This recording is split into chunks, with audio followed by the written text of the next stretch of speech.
If you're looking for more horror outside of the mainstream, look no further than Unsung Horrors, a podcast about underseen horror movies. I'm Lance. And I'm Erica. Every other week, we'll cover a horror movie with fewer than 1,000 views on Letterboxd. We'll even give you double feature recommendations to pair with the movies we discuss. From gothic to shot on video, from slashers to comedies, from giallo to J-horror, we'll cover all the subgenres. So join us as we unearth these hidden gems of horror. Follow us on Instagram, Twitter, and Facebook, all at Unsung Horrors, available wherever you listen to podcasts.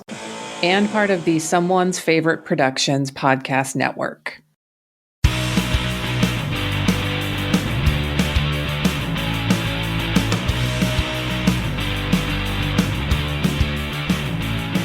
Hello there, and welcome back to The Disconnected. I am honored today to finally have somebody from one of literally like the biggest names in boutique Blu-rays right now, James Flower from Arrow Video. I mean, this has been a long time in the making, but thank you so much for doing this. Yeah, thank you, Ryan. I kind of just for the people at home, Ryan first contacted me about this about a year ago when I was neck deep in producing the big Bruce Lee box set that came out last year, and so I wasn't able to do an interview then because I was too busy. But I'm glad we were able to make it happen now. So yeah, thank you for inviting me, Ryan. Arrow is, I don't even know how to say enough about what Arrow has done over the last, I think we're going on really 15 years-ish of being a name in home video. And the last 6 or 7 years in particular have been a growth from, smaller films and smaller print runs to major sellouts of major mainstream titles. And we're going to get into a lot of that, but I mean, first, I really think we should get into James. What do you do for Arrow Video? So the principal part of my job, I guess, is to be a disc producer. So, which in itself encompasses a lot of responsibility. So when Arrow acquires a film, it's then assigned to one of a team of producers, and our job from that point is then to essentially kind of conceptualize the whole thing from start to finish. So that includes everything from what the artwork is going to be, what the packaging format is going to be like, kind of in consultation with other departments like sales and marketing, what versions of the film are going to be there, just doing the research and figuring out what bonus features maybe have been on other releases we can port over, what opportunity there is for new bonus features, and choosing who and commissioning those as well. So, and just essentially kind of seeing the whole thing through from beginning to end. So right up to authoring and QC. There's not a kind of part of the process that we don't kind of have our hands on at some point or another, and it's a very you have to wear a lot of hats, and it's a very for a film geek it's an amazing job because it's ticking so many boxes in terms of one of my main things I've always loved is sort of the presentation of films and really getting into things like different cuts of the films. And, I mean, I've only been at Arrow for I think about 5.5 years. But I mean, before that, I was a fan of the brand from right when it started, and other companies before that, whether it was Anchor Bay or Synapse or kind of back in the DVD era. So this is the kind of thing I've wanted to do for a very long time. So it's been a real privilege to be able to do it. So that's the principal part. But then otherwise, I kind of play a slightly looser role in kind of working with other departments and representing the team of producers and consulting on acquisitions and all that kind of stuff. So it's never a dull moment. No day is the same. So to sum up everything, James does pretty much everything at Arrow. With what you have brought to the table over the last 5.5 years, a lot of people are going to wonder how did you get there? Is there something that you studied to be able to get there? How did you get this skill set? Not really. I mean, no one person who becomes a producer at Arrow has the same experience as someone else. It's kind of, people have been kind of come from all sorts of different backgrounds, from being reviewers on websites to being, working in sort of different fields, publishing. It's from my own part, it's kind of quite a long and windy road where, I've always loved film and wanted to work in film, and right from when DVD started, I love DVDs. it kind of started out, I thought I wanted to get into filmmaking, and then by the time I finished college, I kind of realized that really wasn't what I wanted to do. So I kind of bummed around working in film festivals and stuff for a while, and then I did a master's degree here in the UK in film archiving, which is it doesn't exist anymore, sadly, but it was an amazing course to really change my mindset and how I look at film. So it's not just the films themselves in terms of their plots or their aesthetics or whatever else, but it's also film as artifacts, as pieces of 35mm film or 16mm film, and learning the whole chain of going from negative to positive and all that stuff, which really completely changed the way I look at things and the way I work. And from that, I then kind of moved to London and worked for 6.5 years for an independent film distributor called Soda Pictures, which then was later called Thunderbird, which was mainly contemporary art house stuff. But I also got to do some cool older stuff, some box sets for filmmakers like Jim Jarmusch and Kelly Reichardt, and I produced a kind of big all singing all dancing special edition of a kind of cult horror film called The Reflecting Skin, and that was my kind of Arrow audition piece. And eventually Fran and the rest of the guys at Arrow noticed, and there was a job that came up, and I got the job. And not to divert too much, but like kind of at that point, sort of 6 years into working for this other company, I so badly wanted to work somewhere like Arrow and didn't think it was ever going to happen. I thought you had to kind of know people, and they didn't really seem to, advertise. So I kind of thought, well, I'm going to start my own little label. So I even got to a point of registering a company and acquiring the rights to a film. I got acquired Over the Edge, sort of film from 1969. And was ready to do it when, lo and behold, Arrow advertised the job. And so I kind of had the crossroads moment of, well, do I go for it or do I try and make a success of this other thing? And I went the Arrow route, and I continue to be glad I did. Over the Edge came out through Arrow eventually, but yeah, it was it's been occasionally tough, but mostly very rewarding 5.5 years at Arrow. Man, I got to admit, for somebody trying their own label, Over the Edge would have been an incredible first title. I thought so. It was that thing of what's a movie where the HD master looks pretty good. Yeah, you need a ton of work, and it hasn't come out anywhere before, and it's it could sustain me that all the hard work and all the risks and stuff. I could be like, okay, I need to at least put this one out. This would have been great, but yeah. Well, and not to mention that's one that a lot of people were begging for a long time. Well, I don't know if you've seen the Arrow edition that eventually came out. Yeah. But it was a labor of love, and a lot of people came to it that way, and I was very proud of how it all came together. Nice. So yeah, you've been there now for the last 6.5 years or 5.5 years. Lots of stuff has happened with Arrow over that time. Fran, who you mentioned, is now over with Radiance. Yeah. The Hut Group has stepped in with Arrow, and Arrow has exploded. I mean, there's, there was some bigger box sets. The Russ Meyer thing came on before you were out there. There was a couple bigger titles, but really these last couple of years are the mind-numbing, oh my gosh, how are they getting these releases type of titles from Arrow. So it's a really good time to be attached to them, it sounds like. It is. I mean, it's the company's kind of continually adapted and changed in the relatively short time I've been there. I mean, when Arrow Video, I guess, started back in 2010, it was just an offshoot of Arrow Films, which was, a company that had been around for 20 years by that point. They were just kind of doing odd little bits and pieces here and there. And there wasn't really a kind of a boutique industry yet in the UK. That hadn't happened. And so, I think it was just a thing of one guy a guy called Almar went to Alex Agran, who was the CEO of the company, and said, "Oh, you've got the rights to some good cult films like Dawn of the Dead and some other bits and pieces. Why don't you try and create a brand around them?" And shortly after that, Alex has made the very wise idea of bringing on board a bright young thing called Fran Simeone, who really is just, I mean, like, Fran's only a year older than me, and I don't know how he's done so much in kind of he's being a relatively young guy. He's one of these people who has so much kind of vision and kind of energy and so many ideas.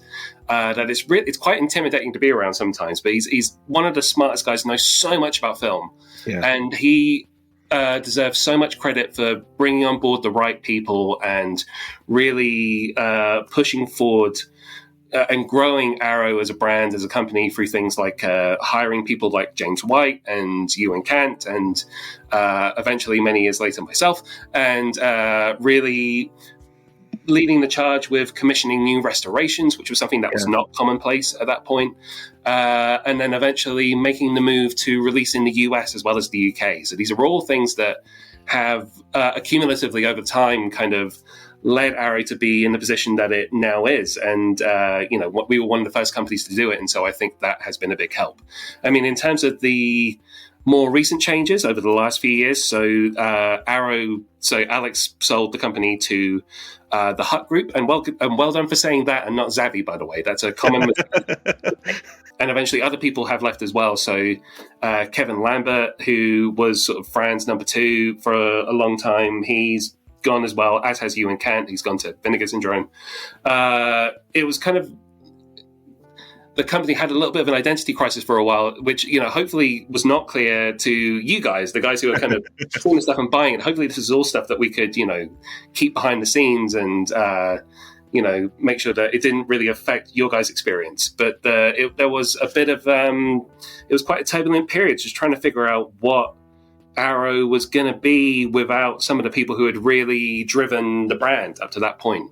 And those people, they're not necessarily, they haven't cut ties completely. Like Fran still, has done acquisitions for us on a freelance basis, and he's played a key role in a couple of really big deals that you're going to see stuff come out in the next year or so, which is very exciting. And Ewan is doing stuff for us as well, on top of his Vinegar Syndrome work. It's but yeah, we've after that kind of turbulent period, we've managed to find a kind of new way of working. We've brought some new key people on, like Cliff McMillan, who obviously co-founded Shout Factory and worked there for a very long time, and now he is at Arrow, and he's kicking butt. He's doing some great deals for us, and it's.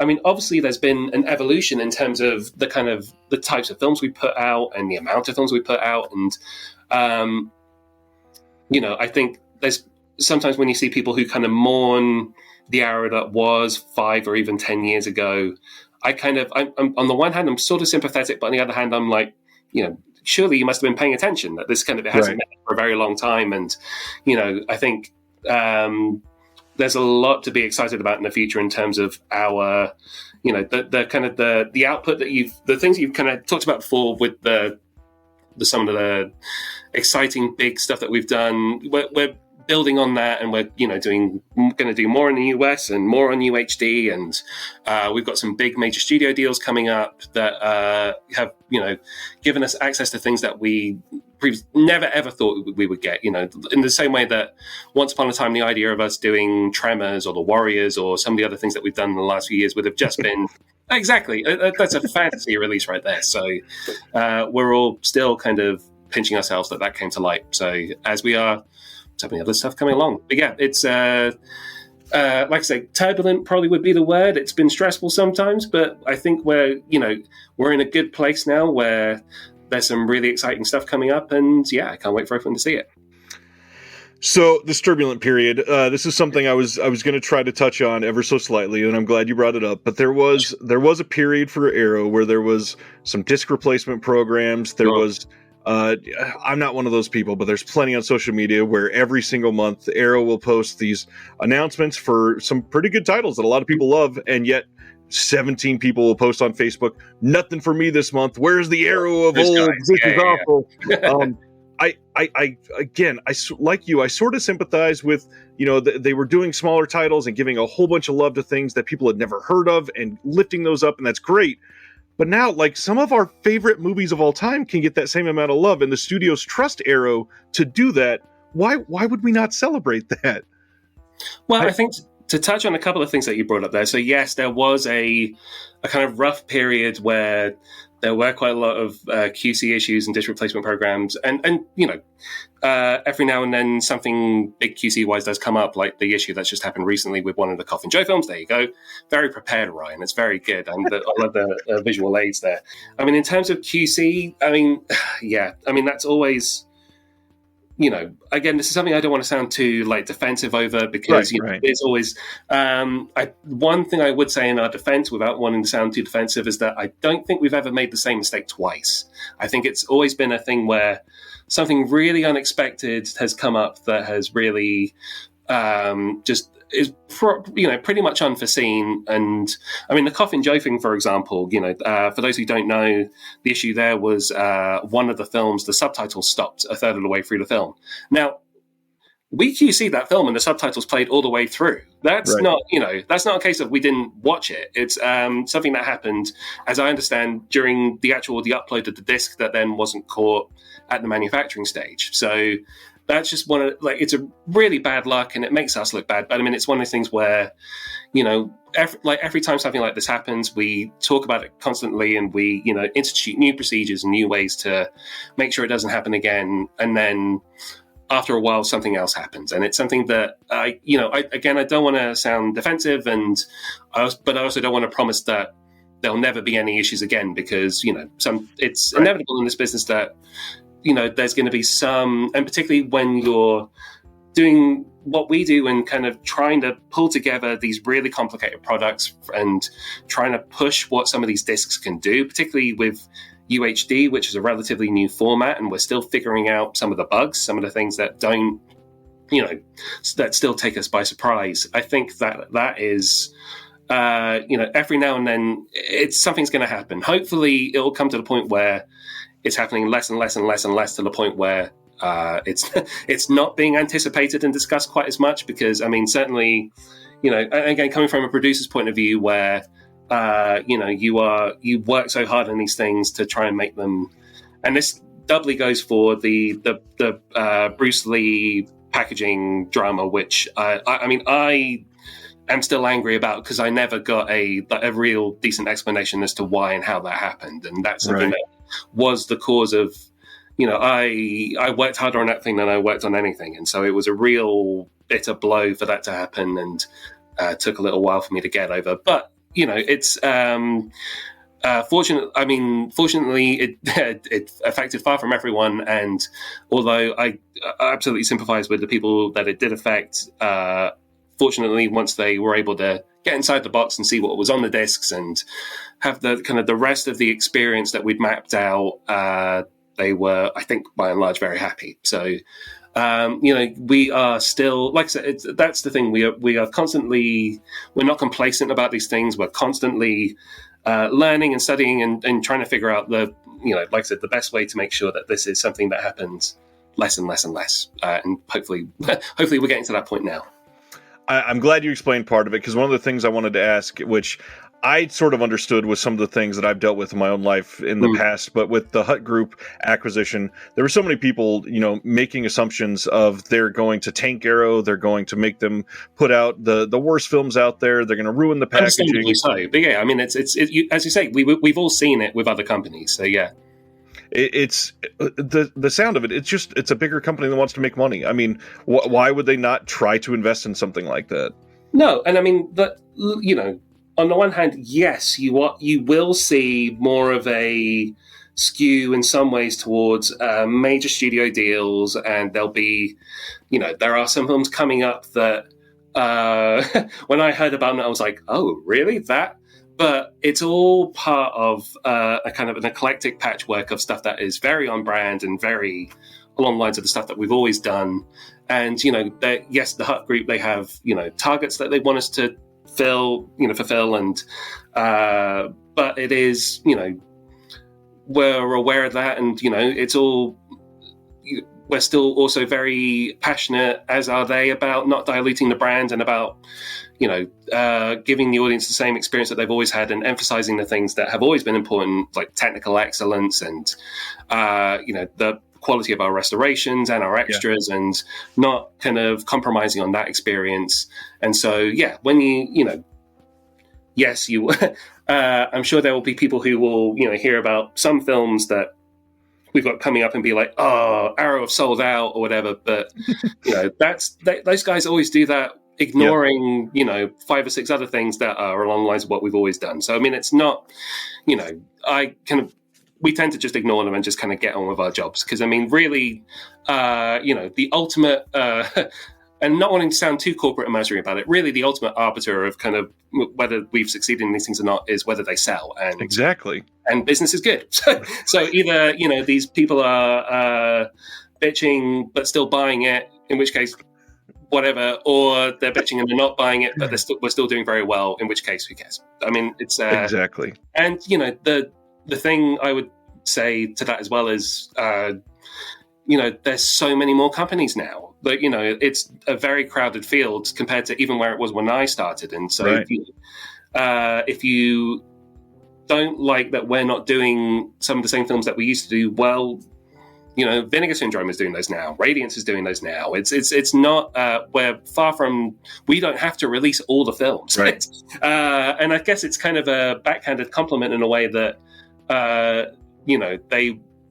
the kind of people that criticize some of our choices of acquisition are they're doing so because they know that we would do them really well, and they just want us to. But it's we can only kind of do what's available to us and what kind of works for us as acquisitions, and within that scope, we will still approach it with the same care and detail that we always have done. So, and the audience is growing as well. It's kind of amazing to hear people who are only just now getting into the physical media game, whether it's partly off the back of like the things that Christopher Nolan has said, which obviously has launched 1,000 think pieces, which has been great for us, but and kind of very validating. But yeah, it's kind of amazing to, the last couple of years I went to Texas Frightmare and kind of manned the booth with a couple of other people from the Arrow team, and that was extraordinary. Kind of going thousands of miles away and meeting people who love our work, and again, some people who have come to it pretty recently, and people, because we've been around for a long time, you kind of figure that our fans have been around with the whole journey, but that's definitely not the case. We're picking, if we're losing people, we're also picking up some along the way as well. So it's, adapt or die. I guess that's the kind of the main thing, isn't it? And potentially picking up more. I mean, the way that things have grown since, this is kind of one of the good things that came out of the pandemic, but a lot of people being stuck at home seem to ramp up the physical media buying. And that has led to some of these incredible releases that likely never would have been thought possible. I mean, we're getting great boutique releases of literally some of the best films in history, like The Warriors that I just showed, or even this, like we were told for years, this was not possible.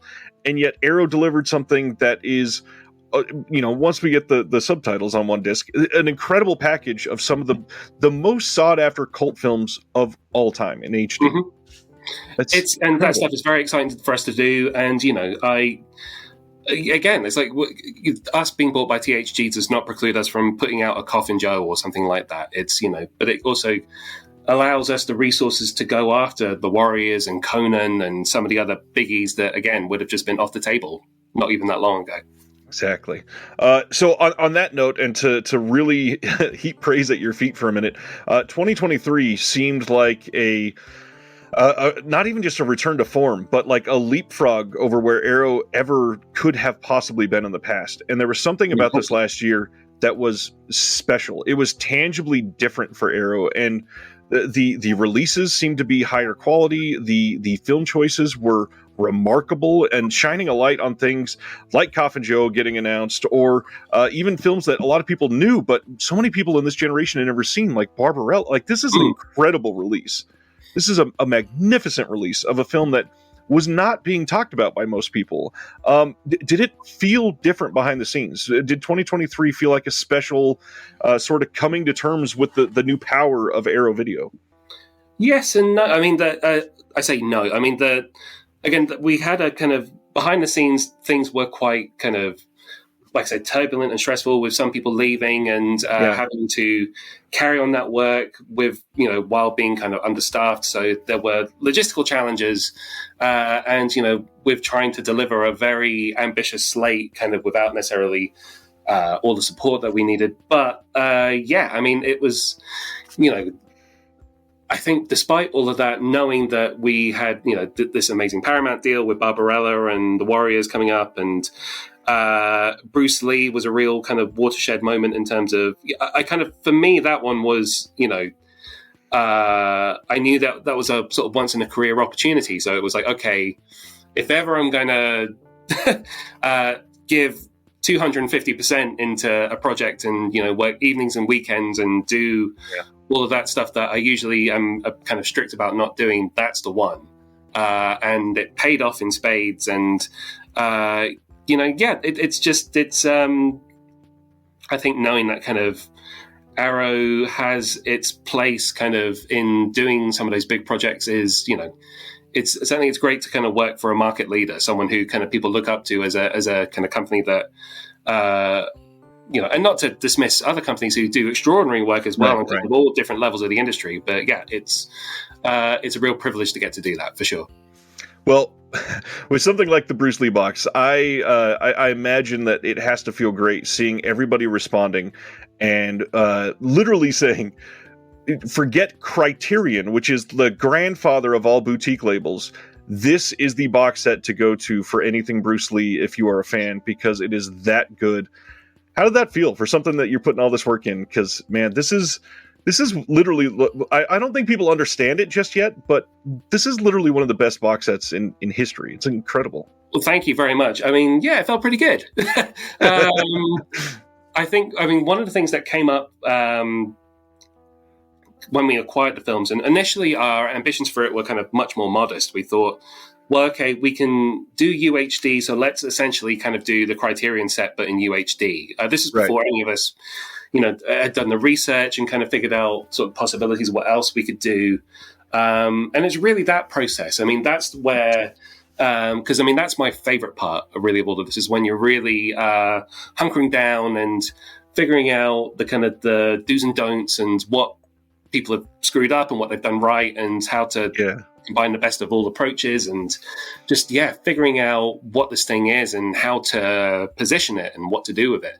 And I had the Criterion set already, and at that point, I wouldn't necessarily call myself a Bruce Lee fan. I'd seen a couple of the films, but I didn't typically know. So having to do like a deep dive and really get into it was really interesting, and that kind of threw up all these possibilities of what you could do, which and some of the opportunities that Criterion didn't take, which I think was partly mandated by the fact that they were producing it around the time the pandemic hit, so that restricted what they could do to some extent. But we were in a slightly more privileged position kind of further down the line of being able to actually look at what they did and look what others had done and decide, what, we're going to take a slightly different approach. But kind of, because so many of the extras that had been done previously weren't really to do with the films themselves. They were more about Bruce Lee's life, of which the films are a relatively small part. They only really were made in like the last 3 years of his life. So it's 2 years, really, last 2 years of his life before he died. Look at me, I'm already forgetting everything. Like, it's all the you do these big projects and then all the knowledge falls out of you once the thing's finished. But we had a few really big breaks there. One was that we were able to go back to the original negative scans and really kind of do those restorations from scratch and do the work into figuring out what original versions looked like, and being able to present them that way, which Criterion hadn't been able to do by that point.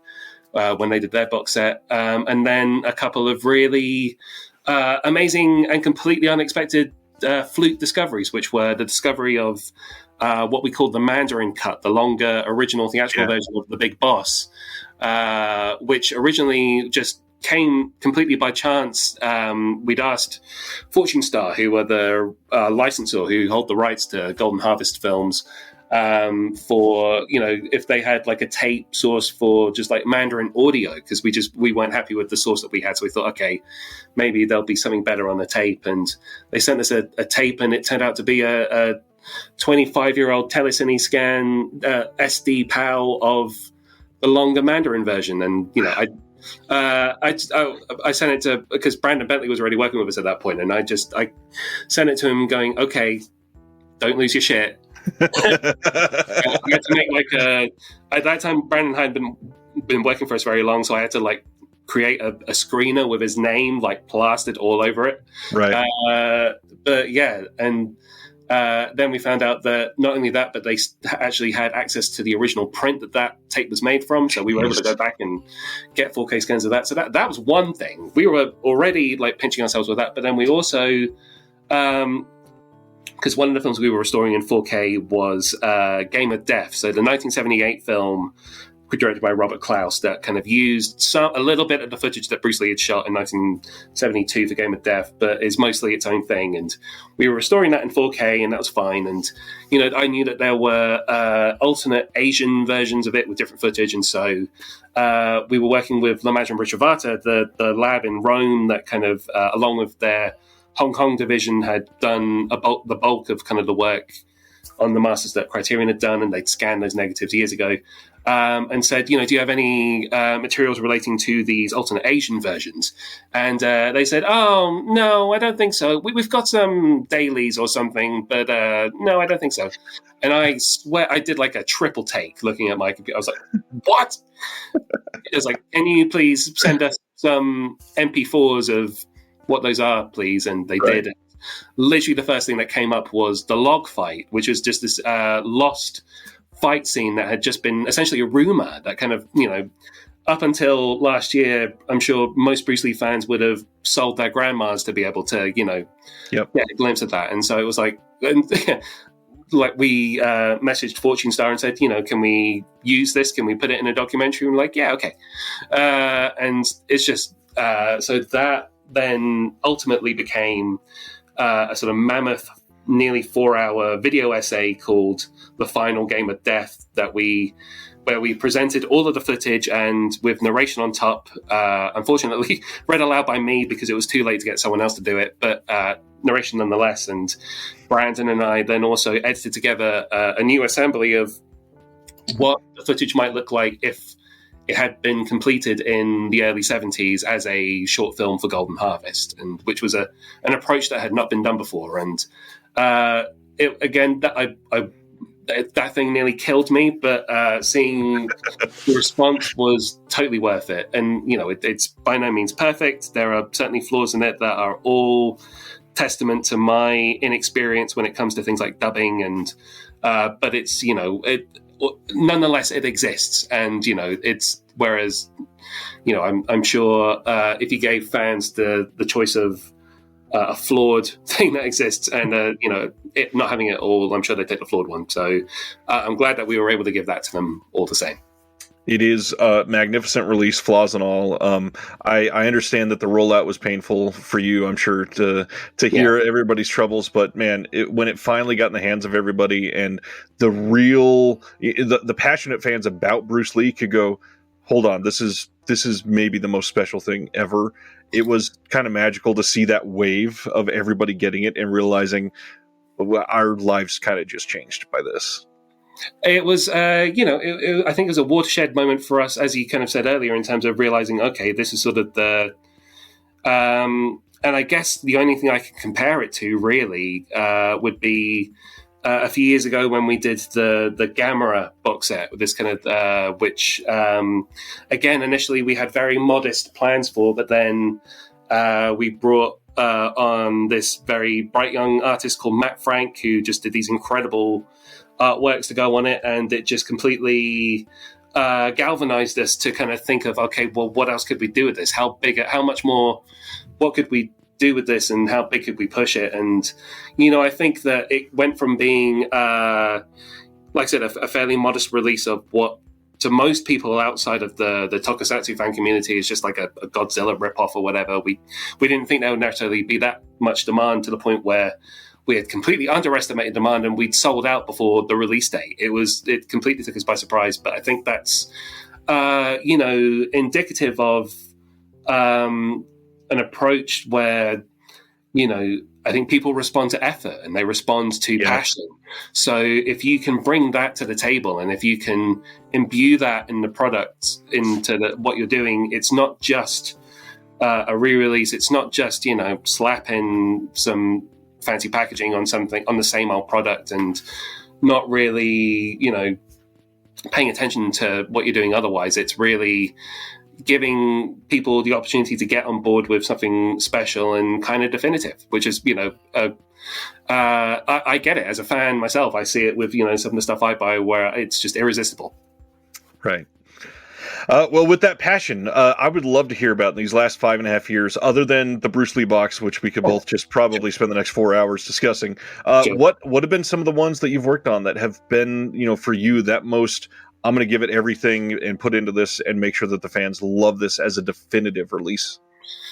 Oh my goodness. Well, I mean, the first one, I remember my first day at Arrow, I was sat down and sort of told what projects had been assigned to me already. And in the middle of this list was Robocop. And I was like, wait a minute, Robocop? The original Robocop? Not the crappy remake, the original Robocop? And that was a real trial by fire in terms of it was my first real experience working intensely with studio approvals. So at that point, MGM were, and I think particularly given this was such a big key title, it's what they still regard now as a franchise title. This kind of thing nowadays, they don't actually allow companies like us to produce new bonus features for a title as big as, or what they call a franchise title, like a Robocop. So we kind of got in this kind of fortunate window where we were able to do it. But that thing became a full-time job in itself in terms of, again, very big ambitions in terms of the amount of new extras we wanted to do, the new having the 2 cuts.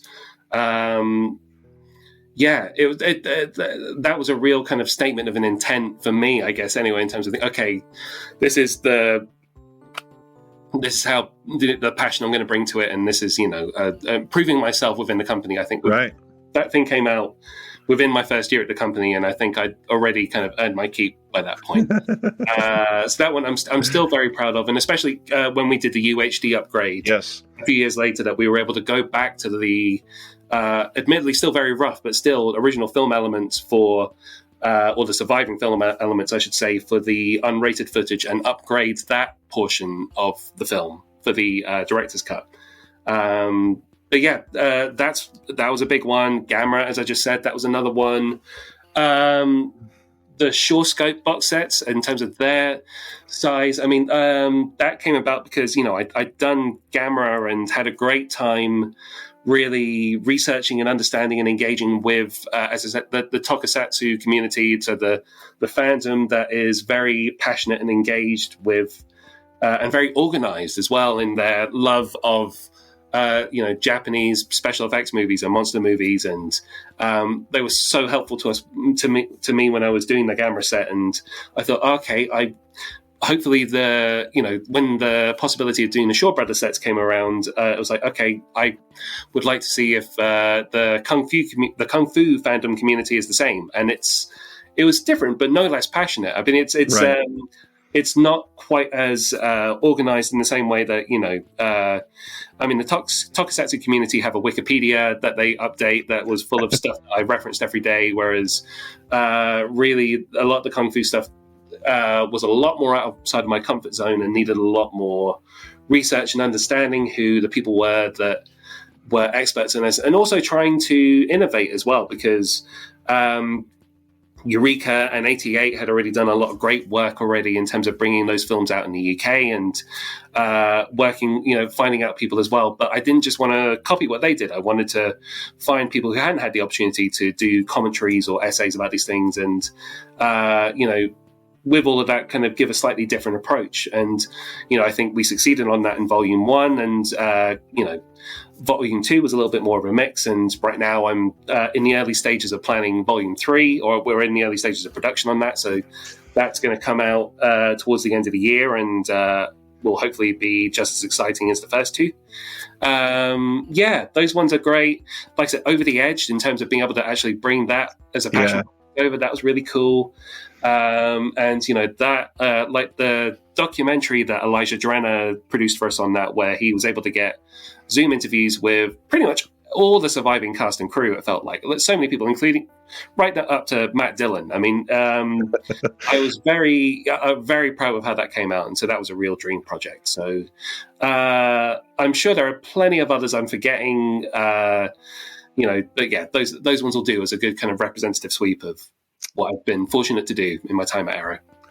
Elijah Drenner is a masterwork. I don't know how he does some of the stuff that he does, but he is a brilliant documentarian behind the scenes, and I'm so glad that he's getting, he's more, I believe, full time with Vinegar Syndrome now. But yes, like that, Vinegar Syndrome. He's doing a last project for us now, which is an ongoing thing that has been on and off for a couple of years now. Which will be coming out later this summer. But he's, as soon as that's finished, then unfortunately we won't be able to work with him anymore. But he's been, one of my favorite collaborations in my time with Arrow, because I was a fan of his already. I loved his Dick Miller documentary and some of the stuff he's done. And right away, it was very... I could tell that he was simpatico, and he was someone that would have a really great working relationship with. So being able to work with him on Over the Edge, Robocop, and the John Hughes films that we did, and other stuff, it's been a very rewarding collaboration. Absolutely. And he seems to know everybody. That's the easiest thing. He's got hookups with everybody. It's wild. Him and Heather Buckley and some of the other people that we do, they have very good Rolodexes full of, so it's great. That's what you really need. You need, and especially on a project where you're not sure what to do to start with, where you don't really know what the thing should be, and you could just say to him or Heather or Gillian Horvath or one of the other filmmakers we go with, well, who do you think you could get? What could this be? And within a day, they come back to you with some pictures, and it's like, great, do that. Makes your job easier, I'm sure. Absolutely. So speaking on some of these films, I would love to hear the background on some of what inspired you to love film to begin with. What were some of the films when you were younger that really sparked that creativity with you? Oh, wow. Well, I mean, the first film I ever saw in a movie theater at the tender age of 6 was Teenage Mutant Ninja Turtles. So one of the first things I ever saw on a movie screen was the Golden Harvest logo, which is a good kind of harbinger for everything that's come since. And that, I mean, in that in particular, I really remember there was a sort of TV report on the Jim Henson special effects and the animatronics, and that blew my mind in terms of thinking, oh, wow, there's a story behind the films themselves. There's a real... that captivated me, and so I really became interested in special effects and how film worked, and I would just read books about films that I would not see for many, many years, and in some instances still haven't seen, but it's just that I know them through the books that I read, and it became a thing where I consumed as much as I could, and my parents were still quite strict about what I watched in terms of horror movies, which made me want to see them even more. And then after a certain point, when I was about 12 or 13, and they were like, I'm sure it'll be fine. One of the real watershed films I saw was David Cronenberg's The Fly, which I saw when I was 13, and that movie just, horror films were something that was very fun but kind of reasonably superficial in terms of my appreciation of them. But then, The Fly, I couldn't stop thinking about it for months. And I don't even know if that's in my top 5 Cronenbergs now, but it's still. I love that movie still, and it's one of the most, just in terms of films that had an impact on me, that's certainly one of the hugest. And I mean, I really got into things like that, this being the late 90s, American independent cinema was all the rage, and so I was catching up with, all of those guys, and including Robert Rodriguez, who we're working right now on stuff, and it's, from then on, it's just been, like I said, a kind of a bit of a windy road that's taken me through to production and then film festivals and archiving and other stuff. And I mean, it's kind of ironic that my favorite 2 genres to watch kind of in my spare time are horror films and westerns, which Arrow does no shortage of, but I've not gotten to do many of them. I think most of what I've done has been action films, really, which, I mean, I'm not complaining. It's been, like I said, a real privilege, but kind of ironic as well. But I think yeah, I think if I kind of had to trace so much of it back to that viewing of The Fly, and when I was 13, and that being a very formative experience. The Fly and Ninja Turtles. What a wonderful 1-2 punch. Exactly. It'd be they're two films I'd love to do, but yeah, they're just whether the rights aren't available or whatever. Particularly, The Fly obviously is owned now by Disney, which it's one of those things that we hope that one day they'll see sense and kind of open the doors to the Magic Kingdom and let us have all these Fox titles that are being held to ransom, essentially. Right. But yeah, not today, not yet, unfortunately. That brings up something interesting, and I'm just going to ask just because you're UK based, so maybe this is way off base to ask at all, but maybe you can shine a light on something that a lot of us in the community have been wondering. The UK gets a lot of really over-the-top studio releases direct from them, and nowhere else in the world do they do that other than the UK. For Warner Brothers does it a lot, like that big Exorcist Bible edition they did last year. Do you know why it's only in the UK? Do you know why it's like a proving ground of they can release those there and yet no one else can get them? I don't know, to be honest. I think it's if I had to guess, I guess it would just be a mix of the UK physical market still being very strong. It's it's obviously in a mainstream context, it's still declining year on year, which is the trend that you're seeing everywhere. Right. But through the efforts of companies like Arrow and Second Sight and 88 and Eureka and Radiance and all the rest of them, there's still a lot of excitement there, and it's a mix of studios working very closely with chains like HMV, who fortunately are still around, that can then they want exclusives, and it's still very lucrative here in the UK in a way that maybe it isn't quite. I don't know the US side of the business as well enough, so I don't know to what degree Target or whatever the kind of. I know that we do a lot of work with stuff with Best Buy and Barnes and Noble, and they've been obviously Best Buy not so much now, but Barnes and Noble certainly has been a great supporter of ours, and we. But yeah, whether that just there's not quite that connect kind of on the US, I don't really know, I'm afraid. I have a feeling there's just one or two people in charge of the UK division behind these studios, and they just really love home video, and they're like, yeah, let's put more into it.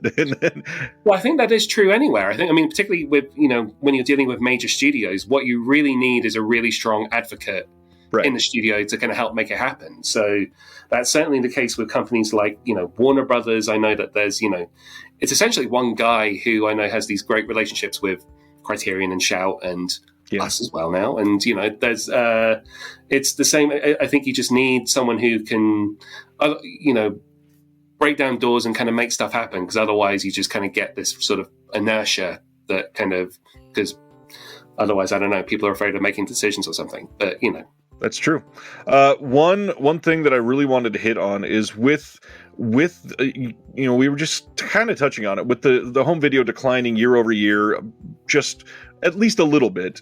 It's this first time in a long time over this last year that I've finally felt like we might finally see a little bit of a rise in the next couple of years. I felt more hopeful than I had been previously, and that's not to say that I'm ecstatic that streaming is going through some hard times or that the studios are losing money hand over fist behind Disney Plus and whatever. But are you feeling like there might be some optimism on our horizon?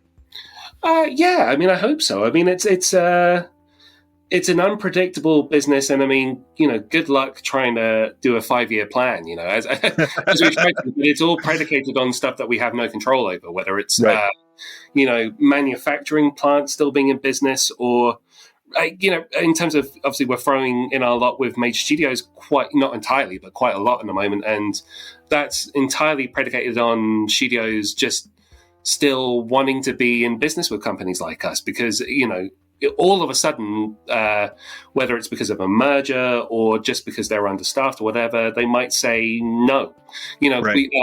We have worked with Sony in the UK for a few years, but now the UK home entertainment division is essentially shut, so there's literally no one to license us films in the UK anymore for Sony. So we're still working with them in the US, but it's a different division in the UK, and so you're not going to see Sony licenses in the UK in the future, and that's really sad. And I mean, that's you hope that that's not going to be a trend, and you hope that studios are going to see and the value of their libraries. I'm aware this conversation is very driven towards kind of major studios, and obviously that's totally fine. Yeah, we still work with independents a lot, and independent rights holders and companies around the world, not just in Hollywood, who have been incredibly rich sources of films for us to put out. But yeah, I think in terms of going forward, I don't think you can kind of be complacent and say that any business, even ours, is recession-proof. But we've been very lucky, and we've, I think Arrow is certainly in a strong place in terms of having the resources and the contacts to be able to kind of survive some of those kind of headwinds and have backups, but and to kind of carry on doing it until it stops making sense. I don't know, but I mean, it's funny. When I first moved to London kind of 12 years ago or something, I went to, there was a panel, there was a talk being held at the BFI called The Death of DVD ?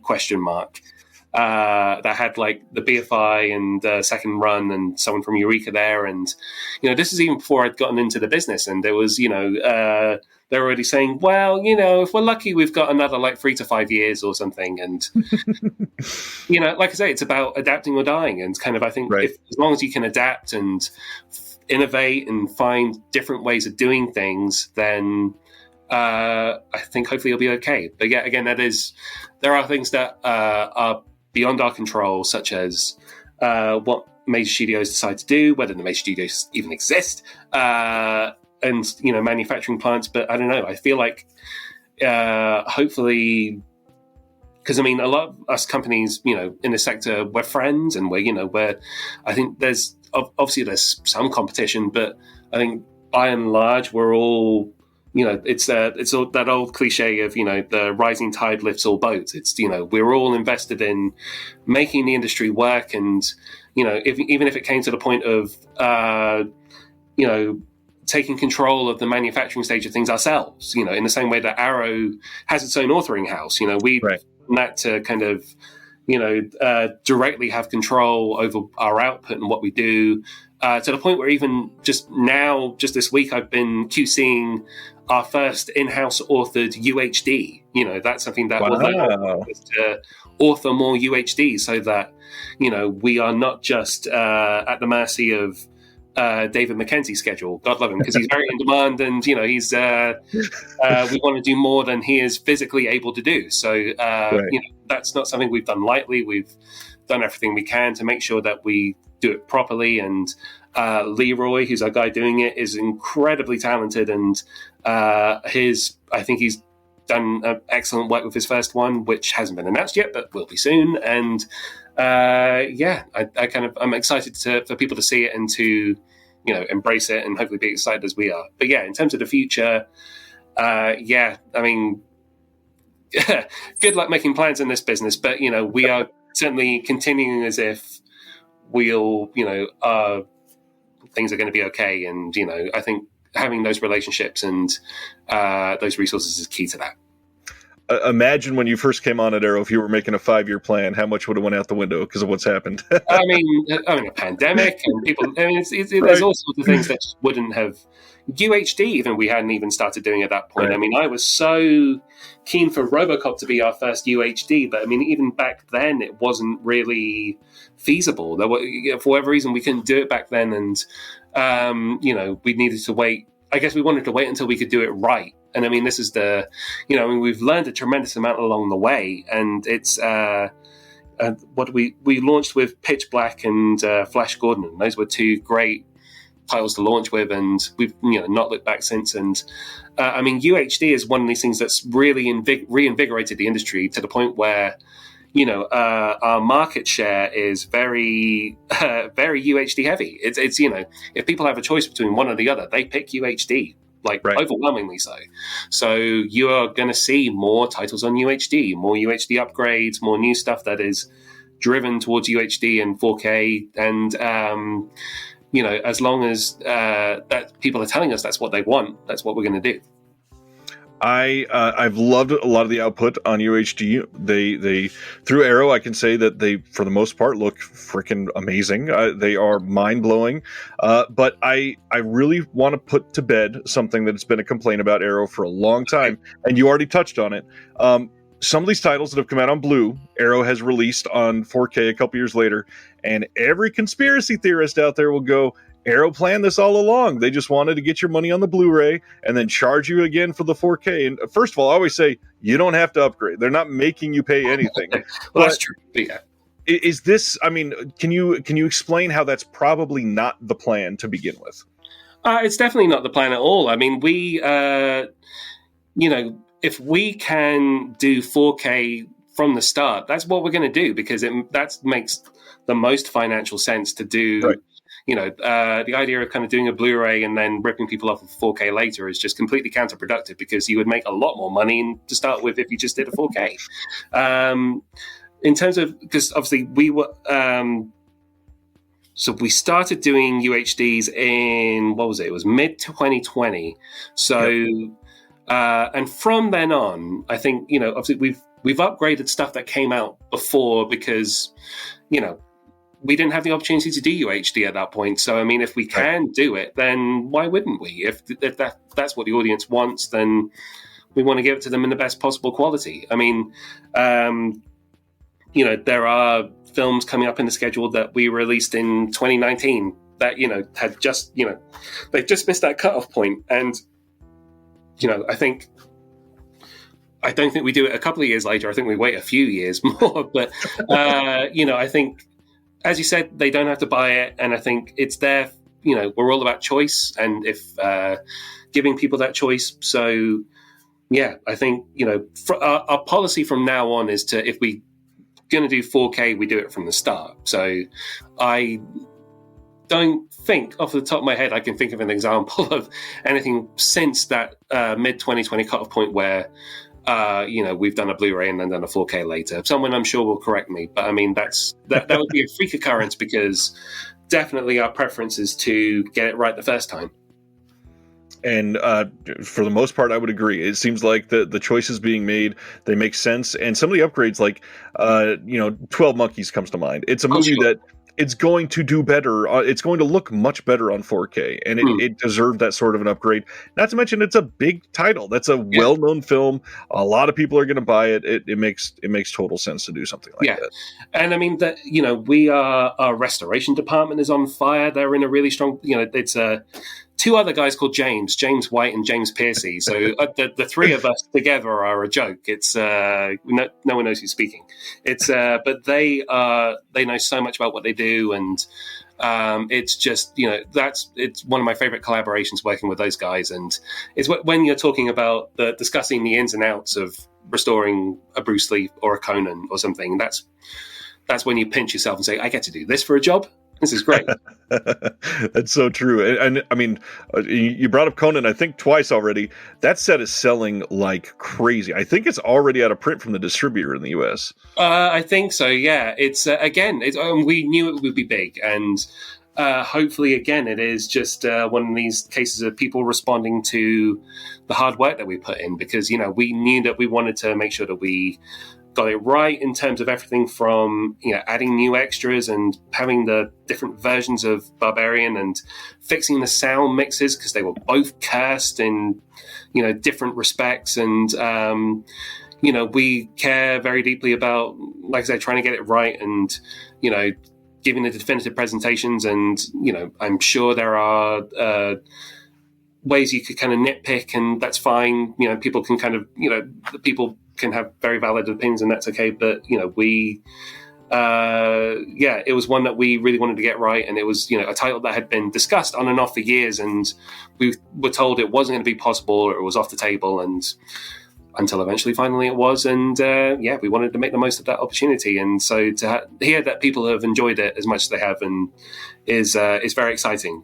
That's doing things like the putting together the the Basil Polidorus isolated scores for the first one, because that, the music in it is absolutely insane, and we wanted to highlight that and really showcase that. And everyone came to it with the same passion and the same love for the movie that we did. And I'm really proud of how that came together.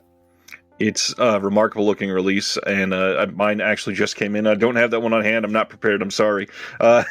We've got a fun weekend ahead anyway. Yeah. So a couple more small things. One thing that I was always curious about, and I know that this is not going to be the same, so I'm just looking for an average if possible. Do you know the average print runs for some of these limited editions? Because we always try to gauge how well the industry is doing with Arrow, because a lot of these, the Coffin Joe says, it's selling really well. We don't know what that means. We don't know how many are being printed.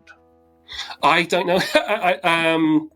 I only know some of them. I mean, I like something like Psycho, for example, which was UK only, but that was UHD and Blu-ray, and I think there were 10,000 of those across like those. But I mean, we're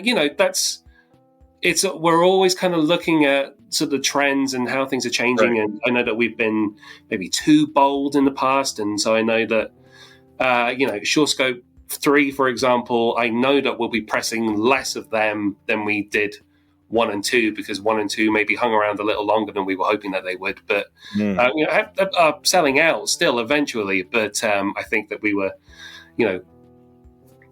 and it's not necessarily about FOMO, which is kind of making sure that we're not being wasteful and that we're kind of just actually capable to demand. So I think, it's always a drag when these things sell out quickly and there are people who want it and can't get it.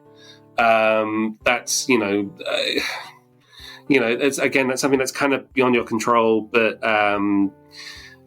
hopefully what's on the disc and what's left for the standard version that comes out later is still, good enough to be some compensation when I agree. The all singing, all dancing version isn't necessarily available, or if you only come to it later on.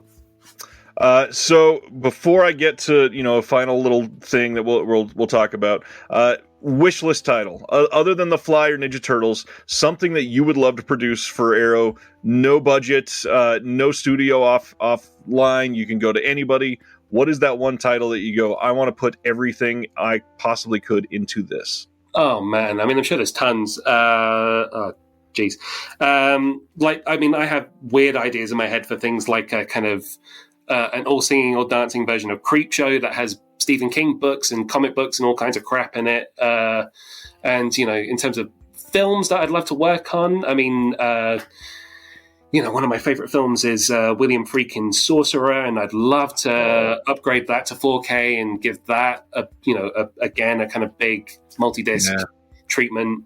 I have kind of weird ideas that, I've got an idea for an Orson Welles box set that I'm taking to the company soon. That it might not happen. It might be, it might not be quite what anyone wants to do, but it's, again, something that I think would work for a part of our audience. And one of my big wish list ones that probably won't happen is a movie from the 80s called The Wizard of Speed and Time, which is it's written, directed, and starring a stop-motion animator called Mike Jitlov, who is working with the Academy Film Archive at the moment to preserve his films. So there's some hope that a preservation of that film will happen at some point, but it's I know has been kind of distrustful of distributors in the past because he had bad experiences. But hopefully, I don't care even if it's us who do it. I want someone to do it. Someone needs to do it justice, and hopefully someone can make him change his mind, and that movie can come out at some point.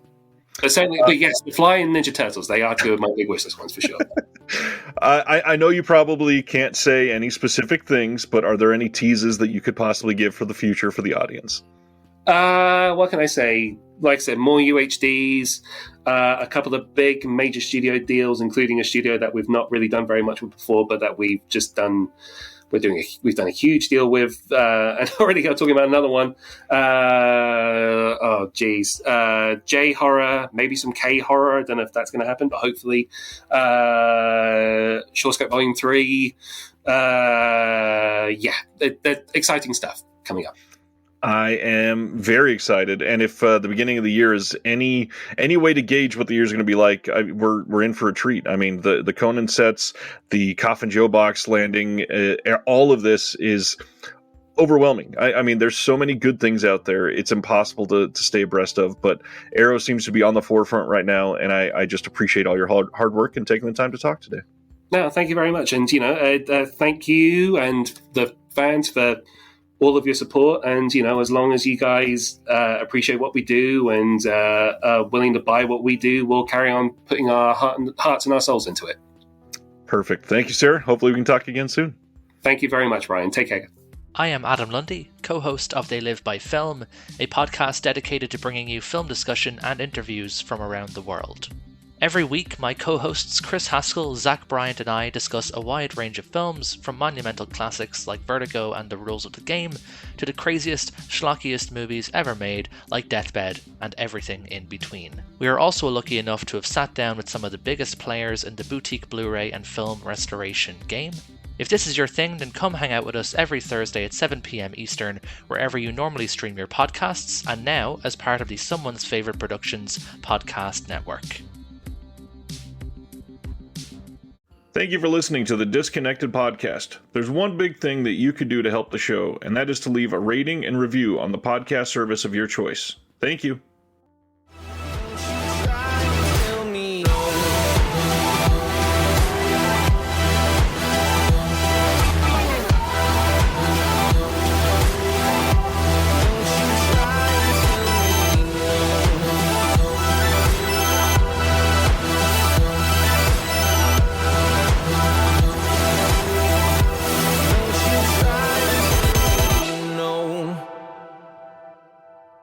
Hello! This is Matt. And Emily from Scarecrow Video in Seattle, Washington. Did you know that we have the largest video collection in the world? We have over 146,000 titles and growing. That's over 3 times more than Netflix, Amazon, Max, and Hulu combined. Plus, Scarecrow now offers rent-by-mail service throughout the U.S., so check out scarecrowvideo.org for details. You can catch Emily and I, or Matt and I, if that was going to be you saying that, on our bi-weekly YouTube show, Viva Physical Media,